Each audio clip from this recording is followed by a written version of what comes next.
Liquor అక్రమ కేసులో arrest అయి రాజమహేంద్రవరం సెంట్రల్ జైల్లో రిమాండ్లో ఉన్న రాజంపేట ఎంపీ పెద్దిరెడ్డి మిథున్ రెడ్డికి విజయవాడ ఏసీబీ కోర్టు సోమవారం షరతులతో కూడిన బెయిల్ మంజూరు చేసింది. ఎంపీ విడుదల విషయాన్ని తెలుసుకున్న ఉమ్మడి ఉభయ గోదావరి జిల్లాలకు చెందిన వైఎస్ఆర్సీపీ శ్రేణులు, కార్యకర్తలు పెద్ద ఎత్తున సెంట్రల్ జైలు వద్దకు చేరుకున్నారు. మిథున్ రెడ్డికి ఘన స్వాగతం పలికారు.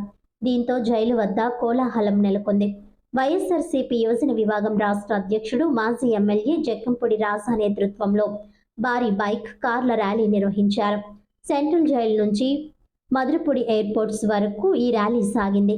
మిథున్ రెడ్డికి స్వాగతం పలికిన వారిలో ఆయన తండ్రి, మాజీ మంత్రి, పార్టీ సీనియర్ నేత పెద్దిరెడ్డి రామోదర్ రెడ్డి, వైఎస్ఆర్ తూర్పుగోదావరి, కోనసీమ జిల్లాల అధ్యక్షులు చెల్లుబోయిన శ్రీనివాస్ వేణుగోపాలకృష్ణ, జగ్గిరెడ్డి, మాజీ ఎంపీ, పార్టీ అధికార ప్రతినిధి మార్గాని భరత్రామ్, చైర్మన్ విప్పర్తి వేణుగోపాలరావు, మాజీ మంత్రి, గోపాలపురం నియోజకవర్గ సమన్వయకర్త తానేటి వనిత, ఎమ్మెల్సీలు తోట త్రిమూర్తులు, బొమ్మ ఇజ్రాయేల్, కొవ్వూరు, అనపర్తి కోఆర్డినేటర్లు తలా వెంకట్రావు, సత్తి సూర్యనారాయణ రెడ్డి, పార్టీ యువజన విభాగం తమ్మడి ఉదయ గోదావరి, ఉమ్మడి ఉభయ గోదావరి జిల్లాల రీజనల్ కోఆర్డినేటర్ జక్కంపూడి గణేష్, రాష్ట్ర కార్యదర్శి గిరిజాల బాబు, హౌసింగ్ కార్పొరేషన్ మాజీ చైర్పర్సన్ మేకప షర్మిలారెడ్డి, కోనసీమ, కాకినాడ జిల్లాల నేతలు పాల్గొన్నారు.